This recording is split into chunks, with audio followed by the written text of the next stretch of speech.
Ella Seloudalen Diallo, bonsoir. Bonsoir. Merci de recevoir Guinée Matin chez vous.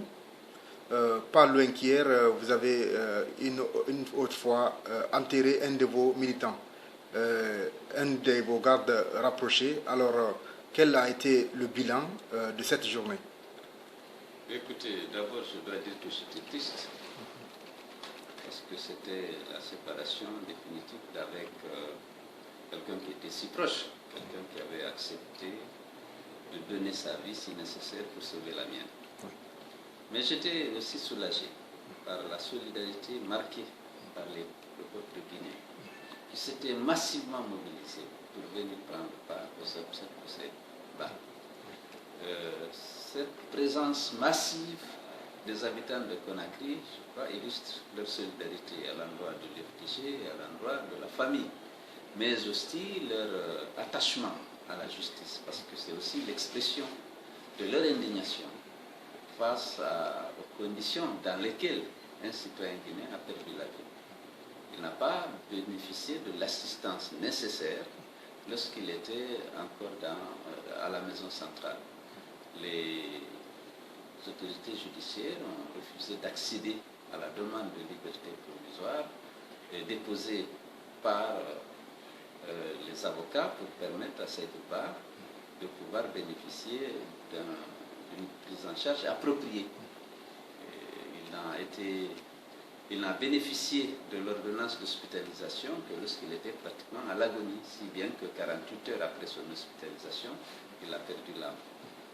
Je pense que les Guinéens étaient là aussi pour exprimer leur indignation, pour condamner cette attitude des autorités judiciaires.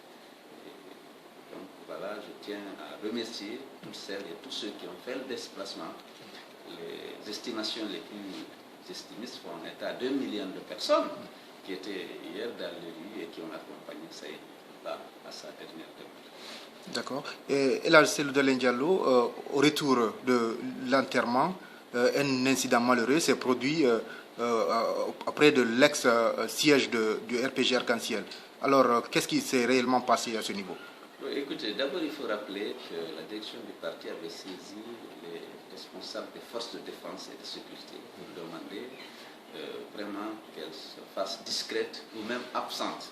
Le parti prenait l'engagement d'assurer le maintien d'ordre et la sécurité des participants. Parce que la présence des forces de l'ordre peut toujours susciter des réactions, parfois des jeunes, mais très souvent c'est les forces de l'ordre elles-mêmes qui agissent mal et les enfants réagissent, les jeunes réagissent, et souvent on assiste à des meurtres, à des arrestations massives. Donc on avait pris la précaution de demander aux forces de l'ordre, de demander aux agents de rester en dehors du périmètre de Bambeto et du parcours, que nous allions nous-mêmes prendre toutes les dispositions pour sécuriser les participants et assurer le maintien d'ordre.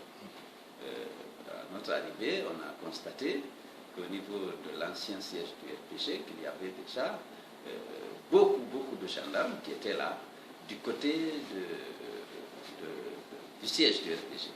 Je demandais à ce que le cortège passe à gauche pour s'éloigner de ces forces de l'ordre, pour éviter toute altercation avec le cortège, ce qui fut fait. Mais au retour, les gendarmes étaient déjà venus du côté de la station. Et lorsque les jeunes sont arrivés, ils ont jeté des gaz lacrymogènes et ont tiré à balles réelles. Et une balle, naturellement, a traversé la poitrine de Boubacar Diallo et qui a été naturellement transportée vers une clinique. Mais alors qu'il recevait les premiers soins dans cette clinique-là, les gendarmes sont venus encore pour l'extraire de là et procéder, disait-il, à son arrestation. Il a fallu qu'on appelle le ministre de la Justice, le ministre des Droits de l'Homme, pour que cette arrestation soit tout au moins suspendue. D'accord. Quel est en ce moment l'état de ce jeune?